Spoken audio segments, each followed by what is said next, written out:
नमस्कार, स्वागत है आपका बड़ी बहस में। मैं हूं आपके साथ आलोक। बीते 2 महीनों की बात करें तो यूपी में आपराधिक वारदातों का ग्राफ तेजी से बढ़ रहा है।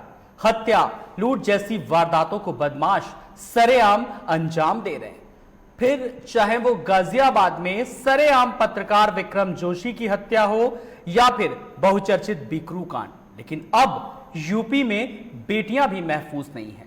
बुलंदशहर की सुदीक्षा की मौत का मामला अभी ठंडा भी नहीं पड़ा था कि सीएम योगी के गृह जनपद गोरखपुर से सनसनीखेज वारदात सामने आई, जहां छेड़खानी से तंग आकर 16 साल की एक छात्रा ने खुद को आग लगा ली और इलाज के दौरान उसकी मौत हो गई। यह महज एक वानगी है।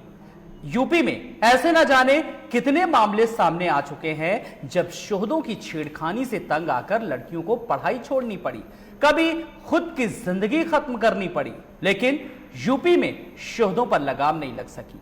भले ही योगी सरकार ने एंटी रोमियो स्क्वाड बनाया हो, लेकिन जमीनी स्तर पर एंटी रोमियो दस्ता कारगर साबित होता नहीं नजर आ रहा है। यूपी की कानून व्यवस्था, अब विपक्ष भी हमलावर हो गया इस पर और बढ़ते अपराध के खिलाफ हल्ला बोल दिया। ऐसे में सवाल यह है कि आखिर कब तक यूपी में बेटियां मंचलों से तंग आकर अपना जीवन गंवाती रहेंगी और कब तक आधी आबादी अपने हक की लड़ाई लड़ती रहेगी।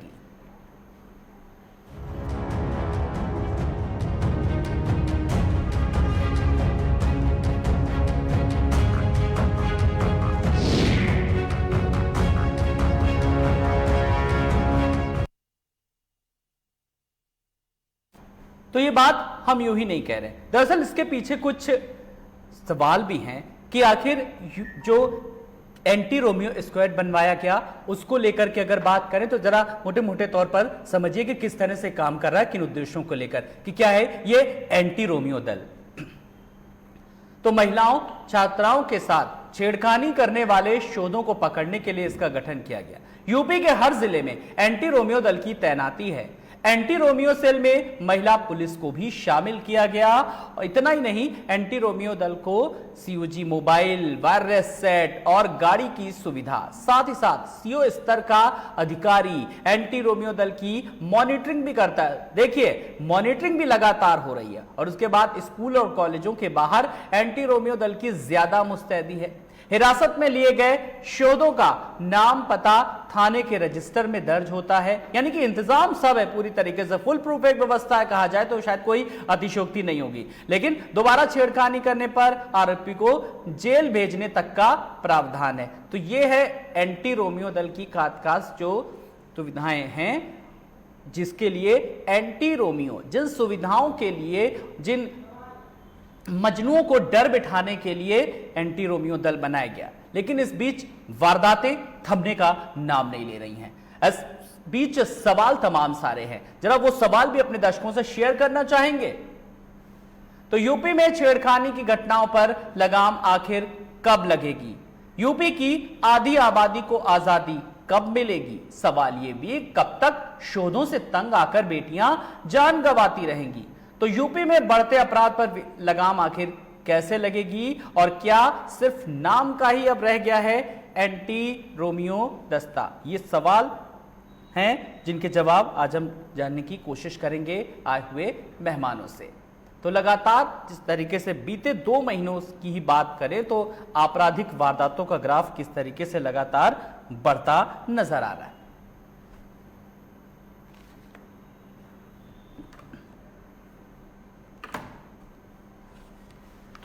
तो शोधों ने किस तरीके से सुदीक्षा की जान ली।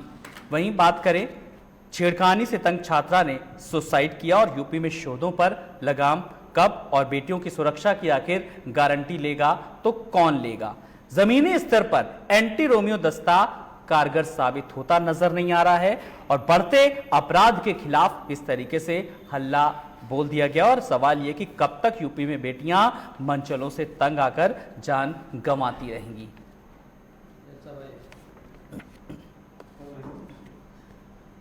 तो बीते 2 महीने में जो आपराधिक वारदातों का ग्राफ किस तरीके से बढ़ा है और लगातार हत्या, लूट जैसी वारदातों को बदमाश सरेराह अंजाम दे रहे हैं। और फिर चाहे वो गाजियाबाद में सरेआम पत्रकार विक्रम जोशी की हत्या हो या फिर बहुचर्चित बिकरू कांड, लेकिन अब यूपी में बेटियां भी महफूज नहीं हैं।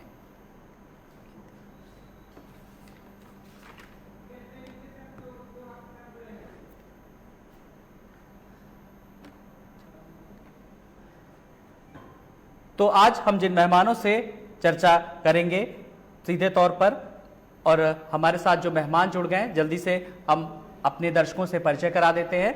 हमारे साथ सबसे पहले आज वरिष्ठ पत्रकार मनोज मिश्रा जी भी हमारे साथ हैं। मनोज जी नमस्कार, बहुत बहुत आपका स्वागत है। और इसी के साथ साथ हम अपने दर्शकों को बता दें कि हमारे साथ आरएलडी प्रवक्ता संतोष यादव जी भी हमारे साथ हैं। संतोष जी नमस्कार, बहुत बहुत आपका भी स्वागत है। और साथ ही साथ बीजेपी से केसी जैन जी हमारे साथ हैं। केसी जैन जी नमस्कार, आपका भी बहुत बहुत स्वागत है। तो सवालों और जवाबों के सिलसिले को मैं आगे बढ़ाऊं, मैं सबसे पहले पूरी जिम्मेदारी से केसी जैन जी से जानूंगा। केसी जैन जी, जिस तरीके से, मैं बहुत पुरानी बात नहीं कर रहा हूं, बीते 2 महीनों में यूपी में जो आपराधिक वारदातों का जो ग्राफ तेजी से बढ़ रहा है, तो हत्या, लूट जैसी वारदातों को अंजाम दिया जा रहा है, आखिर जनता पूछना चाह रही है कि हो क्या रहा है ये, खास करके यूपी की जनता। देखिए, माननीय मुख्यमंत्री योगी आदित्यनाथ जी के सीधे दिशा निर्देश हैं कि अगर किसी भी जिले में कोई घटना इस तरीके की पाई जाती है तो उसके लिए सीधे सीधे जिले के वरिष्ठ अधिकारी डीएम और एसपी सीधे ऐसी घटनाओं के लिए जिम्मेदार होंगे।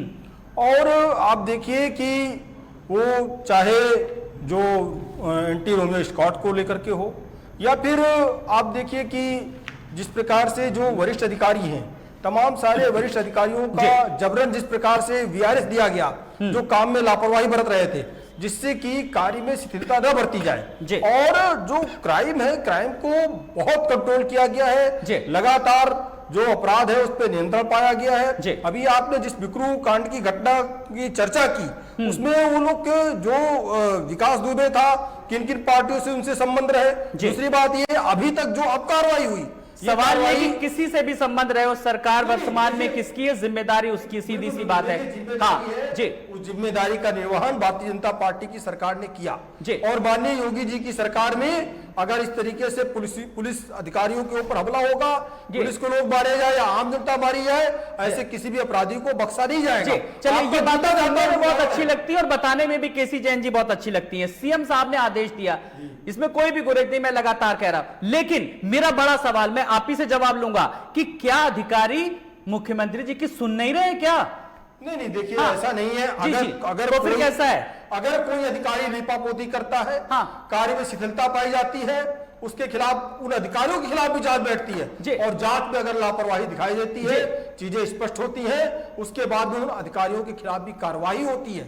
और आप देखिए कि कई वरिष्ठ अधिकारियों को जबरन वीआरएस देने का काम इस योगी जी की सरकार ने किया है। और जो रिस्पांस है अधिकारियों से, वही अधिकारी है, उनसे हम काम ले रहे हैं। जिन्हें जो अधिकारी अभी तक काम नहीं, जो रिस्पांस नहीं दे पा रहे थे, उन्हीं अधिकारियों से हम काम कर रहे हैं। आपको जो कुछ मैं चीजें बता रहा हूं, कुछ अपराध किस तरीके से पिछले 2 महीनों में जो सामने आया है, उसको देखते हुए आपको लग रहा है कि किस तरीके से पूरा जो सिस्टम है वो काम कर रहा है, खास करके कानून व्यवस्था को लेकर के। यही वो मुद्दा था जिसमें पिछली सरकार को जनता ने किस तरीके से नकारा था। गाजियाबाद में सरेआम पत्रकार विक्रम जोशी की हत्या, बिकरू कांड किस तरीके से, उन्नाव का उसके बाद कांड हुआ, और अभी हाल ही में देखिए बुलंदशहर की सुदीक्षा की मौत का मामला अभी ठंडा भी नहीं पड़ा था कि सीएम योगी के गृह जनपद गोरखपुर से सनसनीखेज वारदात सामने आई। केसी जैन साहब, और आप कह रहे हैं कि कार्रवाई हो रही है, मुख्यमंत्री जी लगातार काम कर रहे हैं। जी, जहां तक की बात कार्रवाई की है, तो आप चाहे पत्रकार की जो हत्या हुई उसके बाद में माननीय मुख्यमंत्री जी की तरफ से एक बड़ी राहत राशि भी दी गई,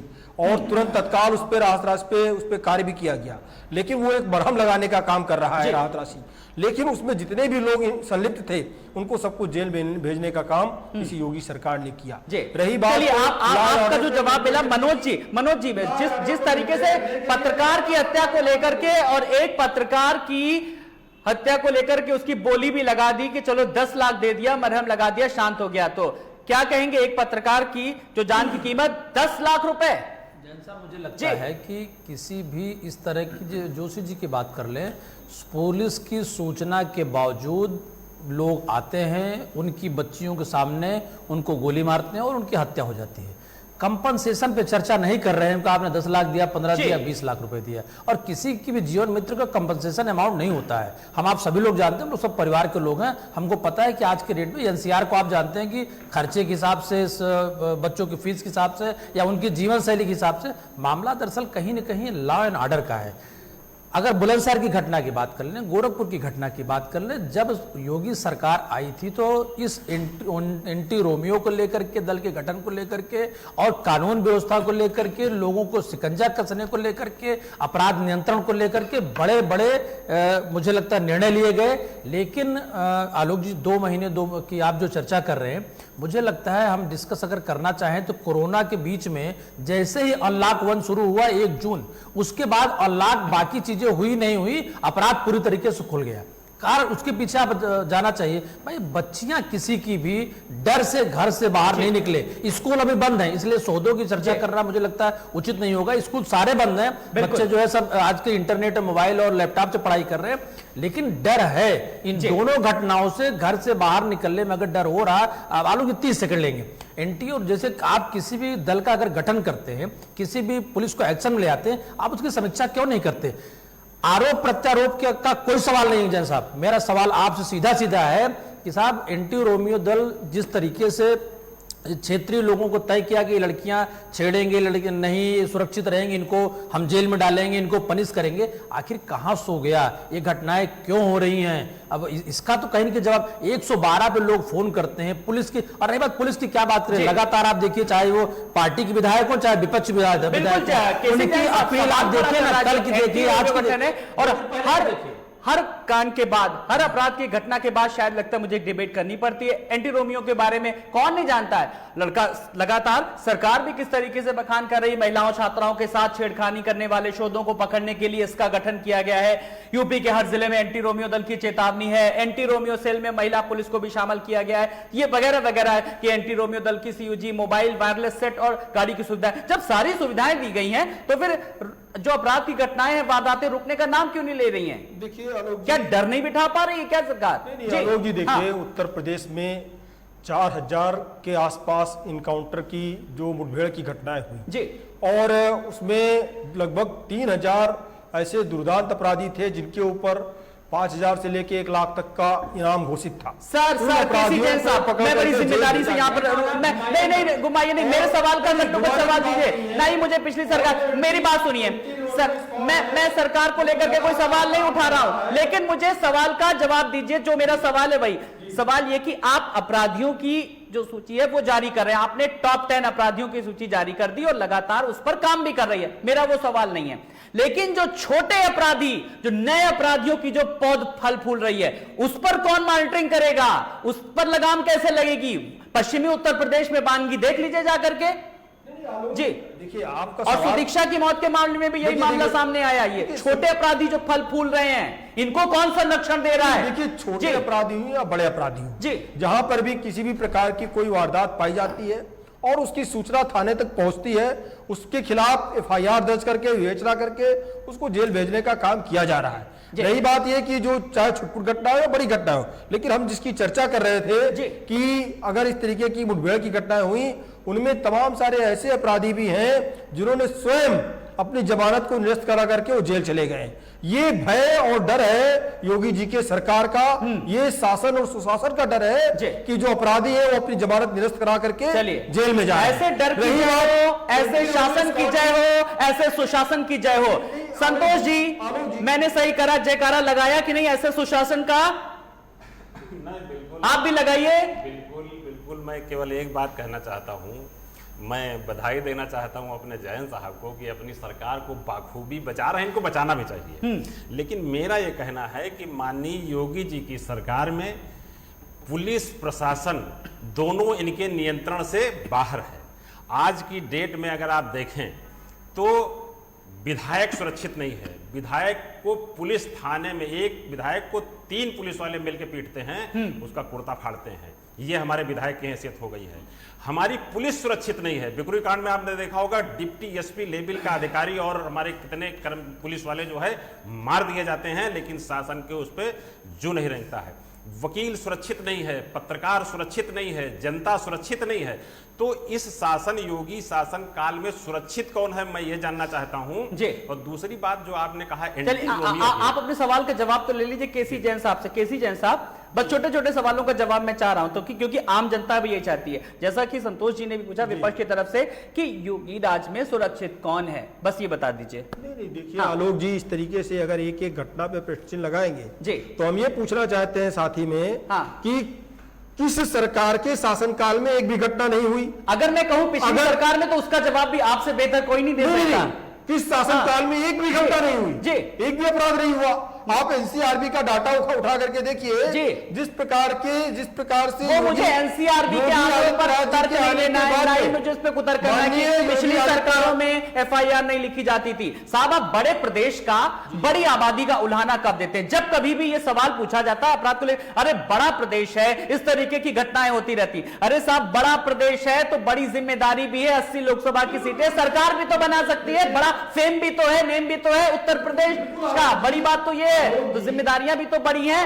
सरकार की जो जिम्मेदारी है, सरकार उसका निर्वहन कर रही है और सरकार उस जिम्मेदारी को समझ भी रही है। अच्छा। ऐसा नहीं है, उसी का एक परिणाम है कि अगर उत्तर प्रदेश में 700-800 उस तरीके के अपराधी जो कि जमानत पे बाहर थे, अपनी जमानत निरस्त करा करके जेल में चले जाते हैं कि कल को मुठभेड़ हो सकती है, कोई दुर्घटना हो सकती है, तो ऐसे में जो भय का वातावरण अपराधियों के अंदर है, अपराधियों के अंदर भय का वातावरण व्याप्त करना और सज्जन आदमियों के लिए सुशासन देना जी। अच्छा, अपराधियों के अंदर डर व्याप्त करना, तो फिर ये सब लोग कौन है जो छोटी छोटी घटनाओं को अंजाम दे रहे हैं? किस फिर देखिए आलोक जी, यहाँ पर भी घटना होती है। हम ये नहीं कह रहे हैं कि हमने अपराध को बिल्कुल शून्य पे ला दिया है, लेकिन उत्तर प्रदेश की सरकार, माननीय योगी आदित्यनाथ जी की सरकार इस चीज के लिए लगातार प्रयासरत है कि अपराध को शून्य पे लाया जाए, राम राज्य की स्थापना की जाए, और उसके लिए हम हर तरीके से अग्रसर हैं, हर तरीके के वो कार्य किए जा रहे हैं जिससे कि अपराधियों का मनोबल गिरे और अपराधियों के अंदर भय व्याप्त हो। संदीप जी, आपकी बात देखिए, बहुत गौर से सुन रहे हैं। संदीप जी, जब एक राम राज्य लाने की सरकार बात कर रही है, अपराधियों पर लगातार शिकंजा कसने की बात कर रही है, तो विपक्ष क्यों जंगल राज की संज्ञा दे रहा है? भाई, राम राज्य की परिकल्पना जब की जा रही है तो पहली बात तो जैसा कि आप सभी जानते हैं कि प्रखर प्रवक्ता राजीव त्यागी जी का असामयिक निधन हो गया। उन्हें हमारे तरफ से और हमारे कांग्रेस पार्टी की तरफ से श्रद्धांजलि, और उसके बाद मैं अपनी बात शुरू करता हूँ। अभी हमारे मित्र कह रहे हैं कि राम राज की परिकल्पना, तो राम राज की परिकल्पना से कुछ नहीं होगा, करने से तो करना नहीं चाहते हैं, करना ये चाहते हैं। मैं एक बात को आपको बता रहा हूँ। शुरुआत इनकी होती है 15 जून, सिकरी गांव, 7 साल की बच्ची रेप होता है और दांत काट के उसकी हत्या हो जाती है। ये गोरखपुर की घटना है। 23 दिसंबर मोहनपुर गायत्री पब्लिक स्कूल में पब्लिक वैन जो चलाता है उसका कंडक्टर बलात्कार करता है। गोरखपुर की घटना है 19 में। 24 फरवरी 2020 लड़की के साथ रेप होता है और वह लड़की गर्भवती होती है और फिर समाज के डर की वजह से अपने लड़के जो पैदा होता है बच्चा, उसकी हत्या कर देती है। 15 फरवरी को 2020 में ही गोरखपुर की घटना बता रहा हूँ, 2020 में पुलिस कर्मी के ऊपर। अच्छे तो ग्राफिक्स आज हमने नहीं बनवाए, आपने किस तरीके से पूरा डेट वाइज बनवाए, पूरी तैयारी करके बैठे आज होमवर्क। बिल्कुल, आप यही सुनिए, यही मैं बता रहा हूँ। और अभी बात कर रहे हैं एनसीआरबी के आंकड़े की, तो आप रेप में नंबर 1, हत्या में नंबर 1, बलात्कार में नंबर 1, आप चोरी डकैती में नंबर 1, गाड़ी लूट में नंबर 1, साइबर क्राइम में नंबर 1। अपराध का ऐसा कोई मानक नहीं है जिसमें उत्तर प्रदेश आज नंबर 1 पे ना हो। और पिछली सरकार से अपराध की दर बढ़ी है, न कि घटी है। हमारे जैन जी बताएंगे कि क्या राम राज में अपराध की दर बढ़नी थी या घटनी थी? आप राम राज लाने के नाम पर आप आज ही राम राम कर रहे हैं। शर्म आनी चाहिए आपको। आपको आज भी शर्म नहीं आ रही है? इतनी निंदनीय घटना हो जाने के बाद आप यह कह रहे हैं कि पिछली सरकारों में होता रहा है तो आज भी होता रहेगा। अरे शर्म करिए भाई साहब। सवाल यही है, सवाल ये कि केसी जैन साहब की जब जो पिछली सरकारों का उल्हाना कब तक देती रहेगी कि पिछली सरकारों में जो हुआ, लेकिन अब जो है सरकार को लेकर के इतने साल हो गए हैं, बल्कि अगले चुनाव की तैयारियां शुरू हो रही हैं, इसलिए विपक्ष भी अब कहीं ना कहीं मुखर है पूरी तरीके से। देखिए संदीप जी ने जो प्रश्न उठाया, देखिए आलोक जी, पिछली सरकार की बात और चर्चा इसलिए होती है कि वो कहावत है कि सूप बोले तो बोले, चलनी का बोले जिसमें 72 छेद। तो जिसके शासनकाल में अपराध चरम पर पहुंचा वो प्रश्न चिन्ह खड़ा कर रहा है।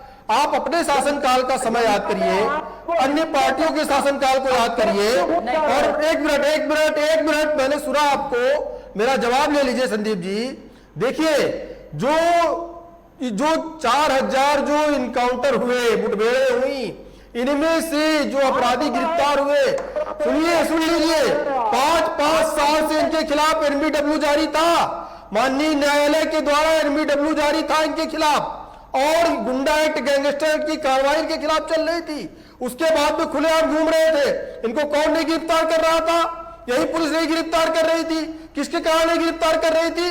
इसमें शासन और प्रशासन का पूरा सहयोग था, इस कारण ये गिरफ्तार नहीं हो रहे थे।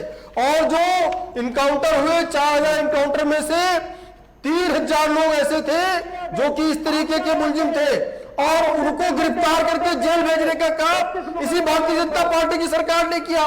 5 साल तक तो आप पिछले पालते पोसते रहे उनको, उनका मनोबल बढ़ाते रहे कि गुंडे पे गुंडे करते रहिए, आप मुकदमे पे मुकदमे कायम होते रहेंगे, लेकिन आपकी गिरफ्तारी नहीं होगी। न्यायालय के वारंट के बाद अगर गिरफ्तारी नहीं हो रही है, इससे अपराधियों का मनोबल बढ़ेगा गिरेगा?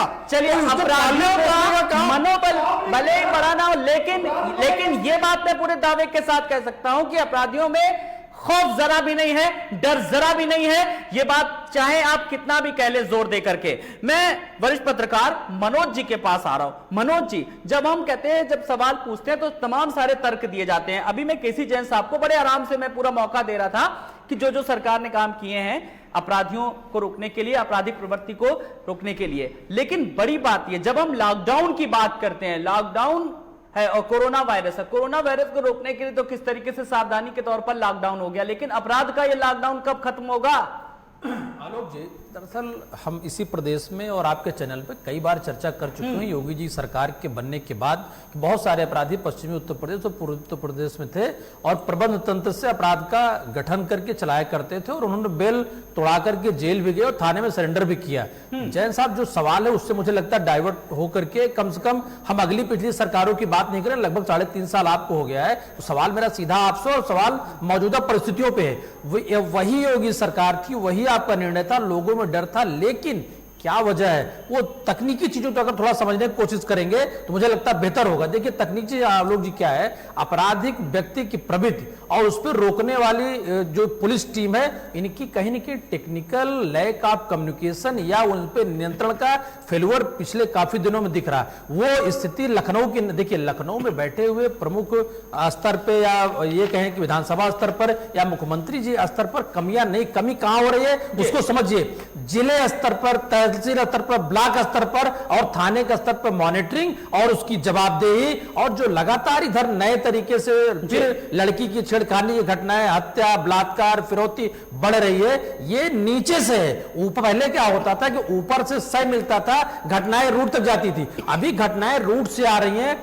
जैन साहब, मैं फिर कहना चाहूंगा कि आपको जिले स्तर पर, ब्लॉक स्तर पर और थाने स्तर पर कड़े निर्णय की जरूरत है, क्योंकि मनसा में खोट नहीं, मैं फिर कहूंगा कि योगी जी की तरफ से किसी को छूट नहीं दी जा रही है, लेकिन फिर भी अपराध नहीं रोक रहे हैं किसी भी मामले में, तो क्या वजह है? जवाब आपको देना है, जवाब जनता सरकार की बनती है। लेकिन इस बीच संतोष जी अगर बात करें तो जब हम तमाम समस्या की बात करते हैं और समाधान की भी बात करते हैं, लेकिन लाख आप समाधान सुझा लीजिए, लाख आप सुझाव दे दीजिए, लेकिन जो बड़ी बात है कि अपराधियों का और राजनीतिक दलों की जब तक सांठगांठ रहेगी, गठजोड़ रहेगा, तब तक आपराधिक प्रवृत्ति के लोग यूं ही फलेंगे फूलेंगे। गलत कह रहा हूं जी? बिल्कुल सही कह रहे हैं आप। देखो, राजनैतिक सत्ता के नजदीक अपराधी जब तक नहीं होगा तो उसके इतनी हिम्मत नहीं है कि बीजेपी के जिलाध्यक्ष को बागपत में गोली मार दिया उसने। अब आप बताइए, अपने जिलाध्यक्ष को, अपने विधायक को ये नहीं बचा पा रहे हैं तो जनता को क्या बचाएंगे? और रही बात जो एंटी रोमियो फोर्स की, तो वो महीने 2 महीने तो काम किया, महीने 2 महीने बाद प्रशासन और शासन ने उसकी ड्यूटी लगा दिया कहां पे कि आप गाड़ी का इंश्योरेंस चेक करिए, ड्राइविंग लाइसेंस चेक करिए, सीट बेल्ट चेक करिए और फोटो खींच के उसका चालान भेजिए। विपक्ष भी उतना ही जिम्मेदार है। आप लोग भी तो सही मंच से सवाल नहीं उठाते हैं जहां पर उठाना चाहिए। डिबेट में उठाने से क्या, लोग उठा ही रहे हैं। बिल्कुल, विपक्ष की अगर बात करें तो विपक्ष भी सही मंच पर सवाल उठाए इसको मुद्दा क्यों नहीं इससे बनाता बड़ा है? मंच आप कहाँ हमको मिलेगा? हाँ। मैं तो ये कह रहा हूं कि जो एंटी रोमियो फोर्स गठित हुई थी उसकी ड्यूटी हटा करके केवल मोटरसाइकिल, कार और छोटी मोटी गाड़ियों के चालान के ऊपर उनको लगा दिया गया। आप 24 घंटे में चले जाइए, खाली आपका अगर सीट बेल्ट नहीं लगी है कहीं गलती से या टूटी हुई सीट बेल्ट आपको, तो वो दरोगा आपको बैठा लेगा और इतने पेपर चेक करेगा कि एंटी रोमियो भूल गया है, वो केवल गाड़ी का चालान याद रखा है जी। मतलब ये है कि जो पुलिस है हमारी, वो केवल सरकार की वसूली का काम कर रही है, चाहे वो खुद वसूली करे चाहे सरकारी खाते में पैसा जाए। तो जब पुलिस के पास यही काम बचेगा तो पुलिस अपनी नौकरी कैसे करेगी, पुलिस अपनी ड्यूटी कैसे करेगी? रही बात ये जो लड़कियों का, आप देख रहे हैं कि जो बलात्कार बढ़े हैं इधर, नाबालिग बच्चियों का पूरे यूपी में बढ़ा हुआ है। आप गोरखपुर ले लीजिए, बस्ती ले लीजिए, बांदा ले लीजिए, हापुड़ ले लीजिए, कानपुर ले लीजिए, मुजफ्फरनगर ले लीजिए, मैनपुर ले लीजिए, यहाँ पे सब नाबालिग बच्चियों के साथ में बलात्कार हो रहा है और पुलिस हमारी सो रही है। और इसके पीछे आखिर लोगों की क्या मानसिकता है, सवाल ये भी है। संदीप जी अपनी बात रखना चाह रहे हैं। संदीप जी, कुल मिलाकर के जिस तरीके से अगर पुलिसिया सिस्टम को लेकर के बात करें तो आपको क्या लगता है कि कहां पर आखिर लूप होल्स हैं? लूप होल्स की जहां तक बात कर रहे हैं, आप समझिए कि पहले 100 नंबर हुआ करता था जो लखनऊ से ऑपरेट हुआ करता था, तो उसमें पारदर्शिता ये थी कि अगर जिले लेवल पर कोई दबाव रहता था तो वो दबाव वहां पर काम नहीं करता था। इन्होंने क्या किया, उस 100 नंबर को जिले में फिर जो पुरानी व्यवस्था थी फिर उस पर लाकर छोड़ दी। और जब आप उसकी मॉनिटरिंग लखनऊ से हुआ करती थी तो उसमें पारदर्शिता थी, आपने उसको खत्म कर दिया। आप कह रहे हैं कि एंटी रोमियो स्क्वाड बना दिया आपने और 2 महीने खूब गाड़ी दौड़ी, खूब उसके पेपरबाजी हुई, खूब नौटंकी चली। और इसी तरह इनके और भी आप याद कर लीजिए, अवैध ये जो बूचड़ खाने की बात थी, आज इन्होंने वैध लाइसेंस कितने दे दिए आप उसको देख लीजिए। कहाँ ये कह रहे थे कि गौहत्या बंद होगी, पालिस्टर हाउस खुल गए जिसमें 5-5 हजार जानवर काटने के लाइसेंस दे दिए गए, अब अवैध बूचड़ खाने की जरूरत नहीं। तो इनकी कथनी और करनी में फर्क है। और रही बात लूट तोड़ की और अपराधी संरक्षण की बात कर रहे हैं। अच्छा संदीप जी, आपने कहा कथनी और करनी में फर्क है, तो फिर क्या करे क्या ना करे ये बताइए। आज मैं एक सुझाव ले रहा हूं, चलिए जी। सुझाव ये होना चाहिए, जैसे हमने बताया कि 100 नंबर बहुत ही बढ़िया व्यवस्था थी और ये अंतरराष्ट्रीय बहुत से देशों में ये लागू है और इसका अच्छा रिजल्ट होता है। इसकी सबसे बड़ा फायदा होता है कि इस पर राजनीतिक दबाव नहीं होता है, क्योंकि इसकी मॉनिटरिंग कहीं और जगह से होती रहती है और कार्रवाई कहीं और होनी रहती है। चलिए, मॉनिटरिंग कहीं और होती है और कार्रवाई कहीं और होती है। इस पर पूरी तरीके से फोकस करने की जरूरत है और इस सवाल का भी मैं जवाब लूंगा। लेकिन बड़ी बात यह है कि यूपी में छेड़खानी की घटनाओं पर लगाम आखिर कब लगेगी? कुछ ऐसे सवाल हैं जिनके जवाब हम लेंगे। मेहमान हमारे साथ बने हुए एक छोटे से ब्रेक के लिए रुक रहे हैं, फौरन हाजिर होते हैं।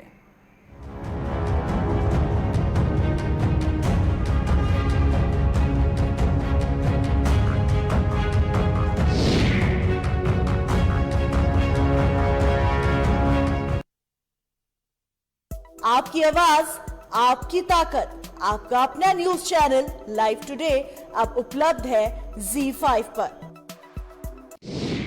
अगर नौकरी में तरक्की न मिलने, आपसी संबंधों में खटास होने, घर वालों से सम्मान न मिलने या घर के निरंतर कलेश से हैं परेशान, तो कॉल करिए 9795777775 पर, जहां आचार्य धनंजय जी आपको देंगे हर समस्या का समाधान। देखिए नक्षत्र चक्र हर रोज सुबह 7:30 बजे सिर्फ लाइव टुडे पर।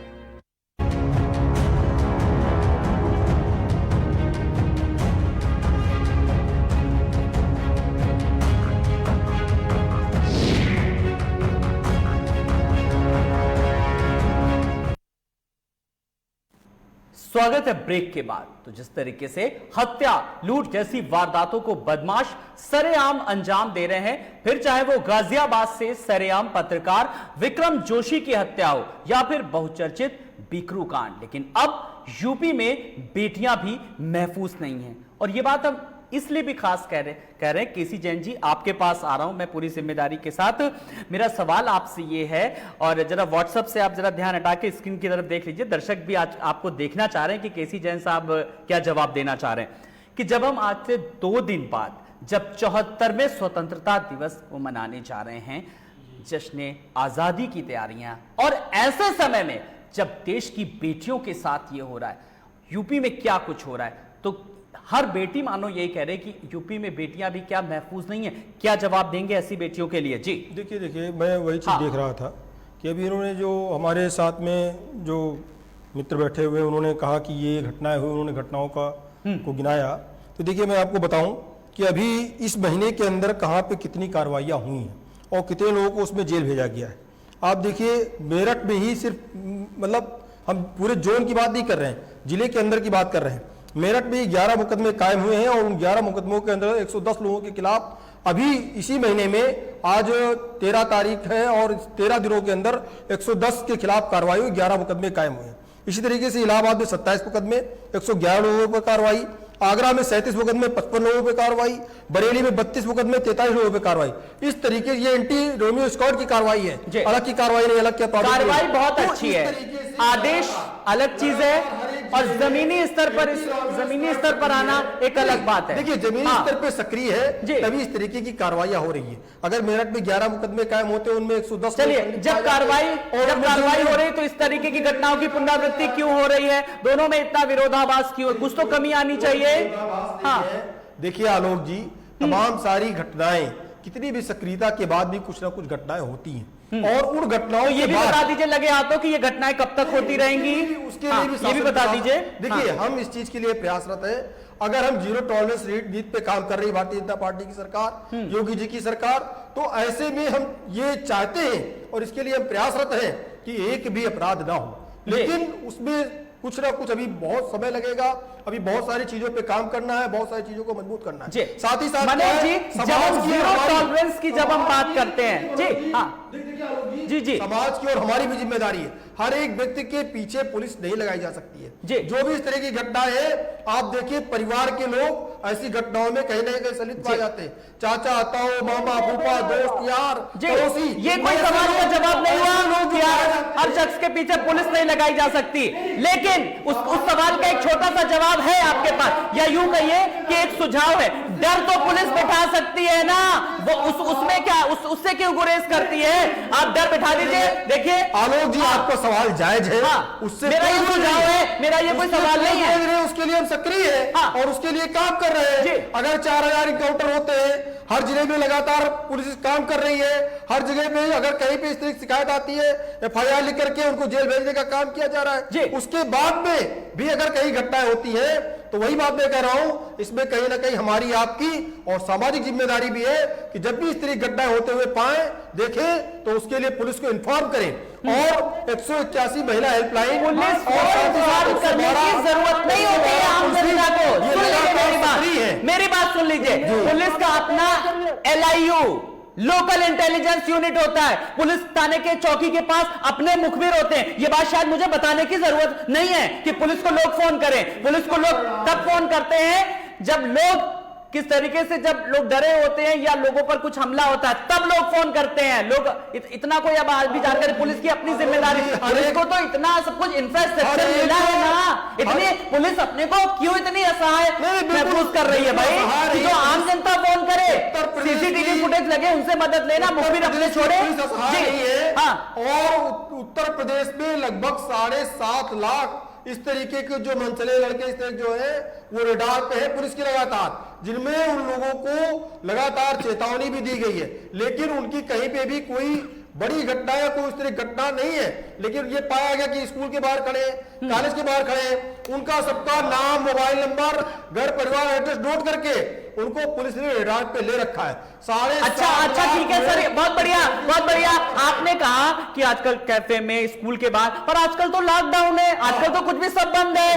आप अपने ही जवाब में फंसते जा रहे हैं। मनोज जी, मुझे सवाल के बदले सवाल नहीं चाहिए। मुझे आप बताइए कि आखिर कमियां कहां पर हैं? सब लॉकडाउन में भी किस तरीके से ये हाल है? मनोज जी, इस सवाल का जवाब मैं खुद ही बीजेपी के प्रवक्ता फंस गए। जी देखिए, हाँ, लोग संलिप्त पाए गए हैं, उनके खिलाफ कार्रवाई करके उनको जेल भेजा गया है। सर कार्रवाई, लेकिन और क्या चाहिए जी? आश्वासन ही तो मिला है, आश्वासन ही तो मिल रहा है जी। दूसरी हाँ, जी। सक्रियता के लिए 7.5 लाख लोग रडार पर है कि इस तरीके की घटना इनमें से कोई वो लोग न कर पाए जी। जो कर सकते हैं। वो तो मैं टिम्बर ब्रेकिंग करता रहता हूं कि ये मामला सामने आया, जिसमें जब अधिकारियों से पूछा गया तो उन्होंने साफ तौर पर कहा कि कार्रवाई होगी, जो कड़ी से कड़ी सजा मिलेगी। सर सुन के मनोज जी भी मेरे साक्षी है, मुझे लगता है मनोज जी तो वरिष्ठ पत्रकार हैं। जी आलोक जी, जैन साहब, अगर इतनी ई मॉनिटरिंग, इतने रडार, इतने सिस्टम, इतने एफआईआर सब कुछ होने के बावजूद सबको पता है कि विगत 25 मार्च से आज तक हम लोग 13 अगस्त पर है, स्कूल बंद है, कॉलेज बंद है, पार्क बंद है। एनडीए रोमियो को जो गठन हुआ था उसकी प्राथमिकता इन सब जगहों पे थी कि अगर लड़कियां छेड़ी जाएंगी तो उसके खिलाफ सख्त कार्रवाई की जाएगी। दूसरी बात, दरअसल आप ठीक कह रहे हैं, हम पुलिस को अगर इन्फॉर्म करते हैं, हम पत्रकार हैं, हमको छोड़ दीजिए, या बाकी आम हमारे साथ पुलिस का क्या व्यवहार होता है, जैन साहब आप, मुझे लगता है आप मुझसे बेहतर जानते हैं, तो लोग डरते हैं पुलिस को कम्युनिकेट करने में, क्योंकि व्यवहारिकता में लगातार कमी आ रही है।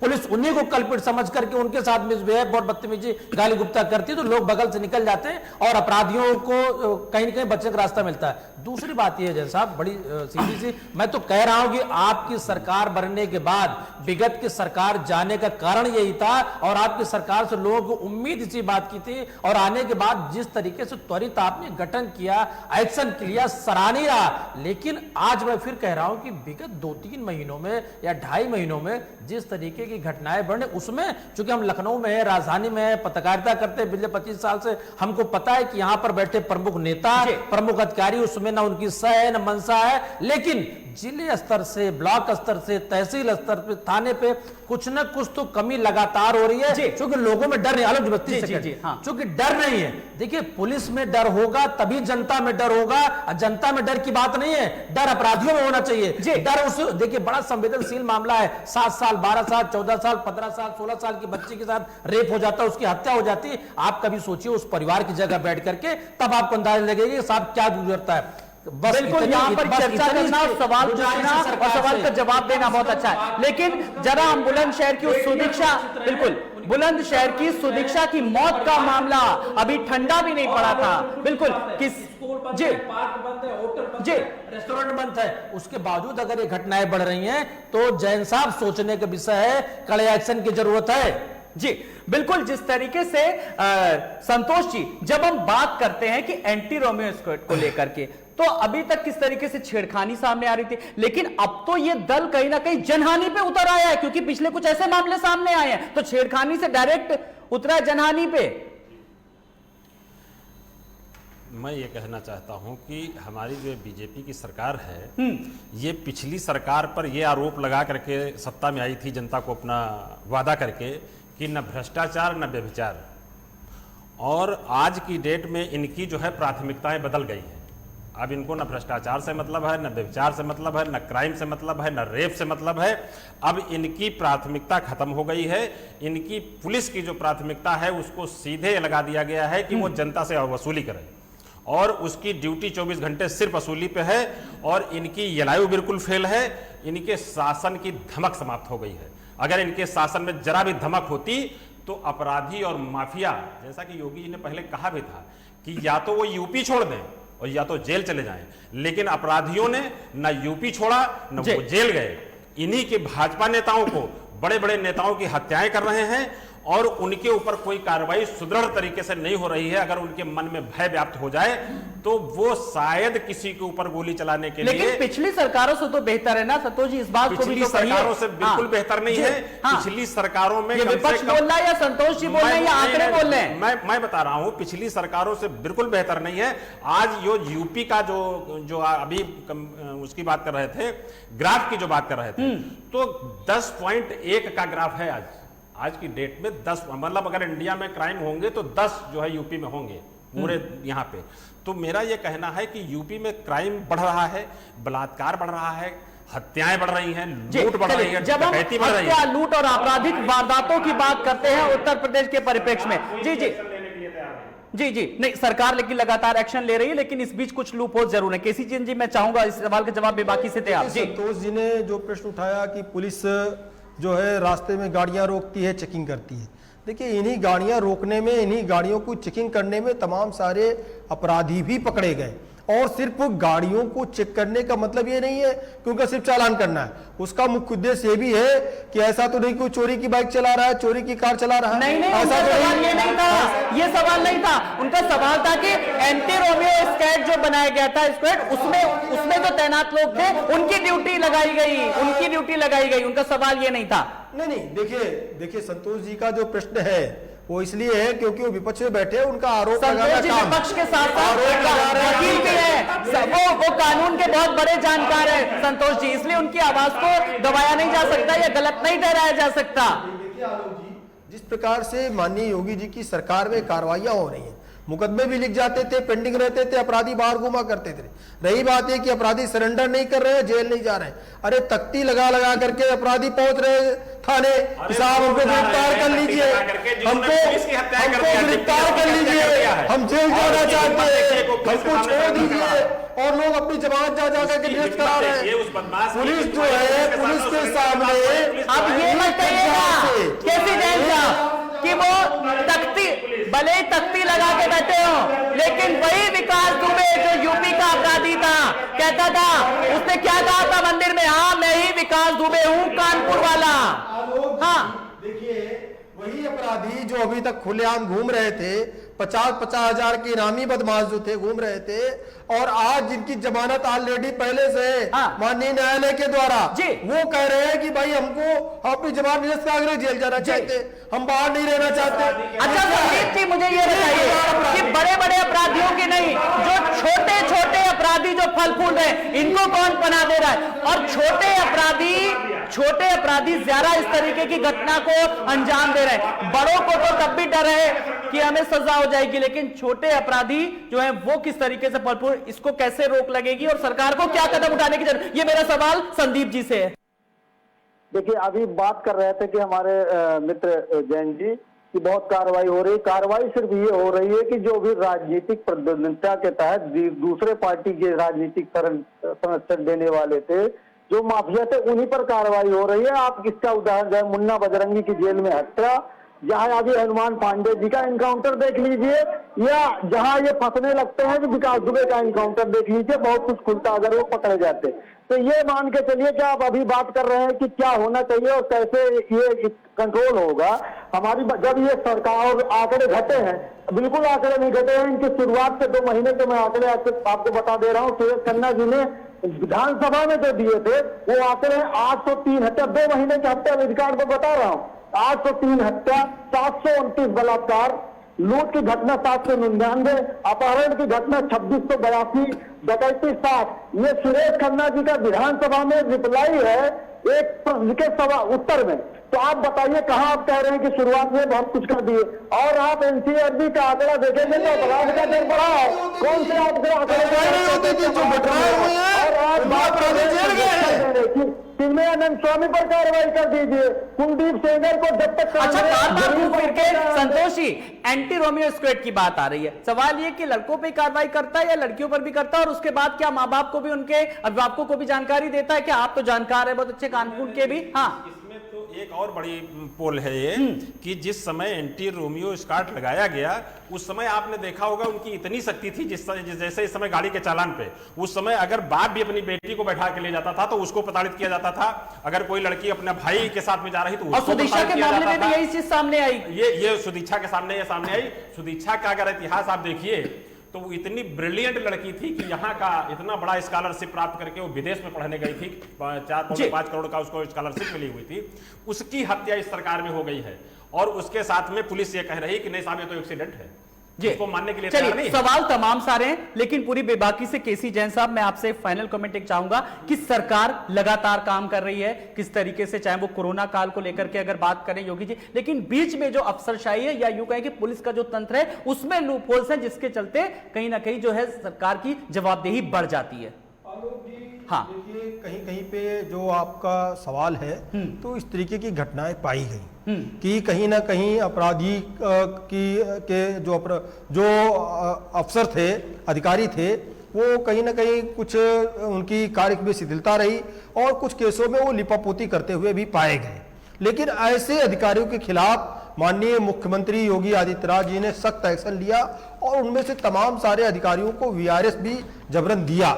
लेकिन उसके बाद में भी अगर इस तरीके के अधिकारी हैं या इस तरीके की कहीं पे घटना पाई जाती है तो उस पर माननीय मुख्यमंत्री जी स्वयं संज्ञान लेकर के स्वतः त्वरित एक्शन लेते हैं। लेकिन रही बात एंटी रोमियो स्क्वाड पे, जिसपे आज आपने चर्चा की, उसको लगातार जो संतोष जी ने जो बात कही कि शुरुआत में इस तरीके की सख्ती भी देखी गई, लेकिन उसकी भी समीक्षा हुई और इस चीजों को ध्यान रखा गया कि कहीं पे ऐसा किसी को एहसास ना हो कि सख्ती के कारण किसी को लगे कि हम प्रताड़ित स्वयं हो रहे हैं। तो उन चीजों को ध्यान में रख करके आगे कार्रवाई की जा रही है, लेकिन अपराधियों को बख्शा नहीं जाएगा। अपराधियों की जगह जेल में ये सरकार पूरी तरीके से ये लाइन लेकर चले, अपराधियों को बख्शा नहीं जाएगा। और योगी सरकार ने साफ तौर पहले भी कहा था कि अपराधियों की जगह या तो सलाखों के पीछे होगी या वो जहां से आए नीचे लौट जाएं। मैं मनोज जी, वरिष्ठ पत्रकार, सर मेरा जो आपसे फाइनल कमेंट है और वो जो सवाल है वो इन सब चीजों से अलग है थोड़ा।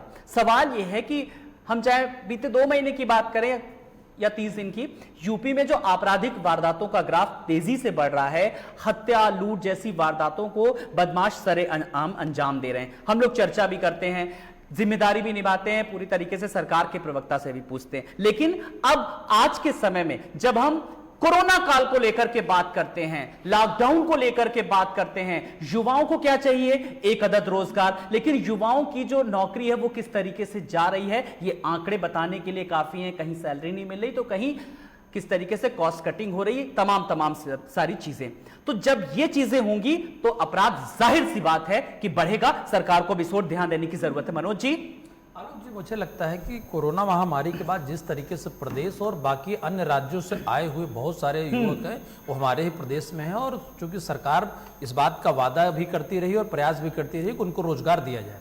देखिए, रोजगार बिल्कुल ठीक बात है कि जब आदमी बेरोजगार होगा तो कहीं न कहीं से वो अपराधी प्रवृत्ति की तरफ बढ़ेगा। लेकिन आलोक जी, हम आरोप प्रत्यारोप में तेरा अपराध छोटा, मेरा अपराध बड़ा में बहुत सारे मुद्दे खत्म हो जाते हैं। भाई 2017 में जो सरकार भारतीय जनता पार्टी की बनी या 2014 में केंद्र सरकार, दोनों में इसलिए आपसे बताना चाह रहा हूं कि जिन पर हम अपराध की बात किया करते थे, आया राम गया राम चक्कर पे बहुत सारे नेता आज भारतीय जनता पार्टी के ठीक ठाक पदों पे उनकी शोभा बढ़ा रहे हैं। तो दूसरा वो भी एक कारण है क्योंकि बहुत दिनों से स्थानीय स्तर पर थानों में, जिलों में पुलिस की नियुक्तियां, उनकी पोस्टिंग और अपराधी, मैं फिर कह रहा हूं, खादी, खाकी प्लस अपराधी, इन तीनों का जो कहीं न कहीं इंटरनल एक पैकअप हो जाता है तो घटनाओं का अंजाम होता रहता है। दूसरी बात आलोक जी, बिल्कुल ठीक बात है कि बेरोजगारी दूर करना सरकार की नैतिक जिम्मेदारी है, प्रदेश मुक्त अपराध हो सरकार की नैतिक जिम्मेदारी है। और रही बात हम पिछली सरकारों की बात कर लें तो भारतीय जनता पार्टी को बहुत दिनों बाद प्रदेश में स्वतंत्र रूप से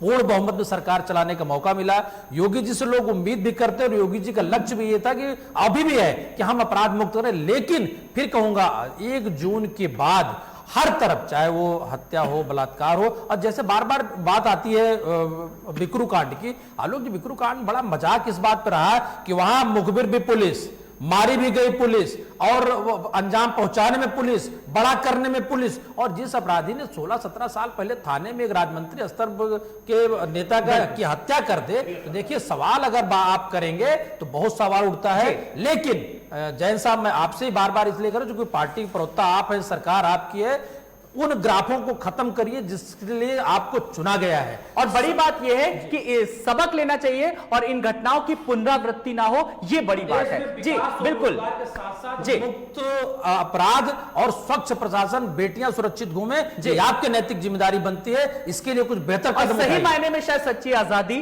तभी होगी, तभी हम शायद स्वतंत्रता दिवस को सही मायने में इसके मायने जान पाएंगे। आप सब मेहमानों का बहुत बहुत शुक्रिया। संदीप जी आपका भी, केसी जैन जी आपका भी, संतोष जी आपका भी, मनोज मिश्रा जी आपका भी बहुत बहुत शुक्रिया। तो यूपी में छेड़खानी की घटनाओं पर लगाम आखिर कब लगेगी? यूपी की आधी आबादी को आजादी कब मिलेगी? विचार हम सबको करना है। नमस्कार।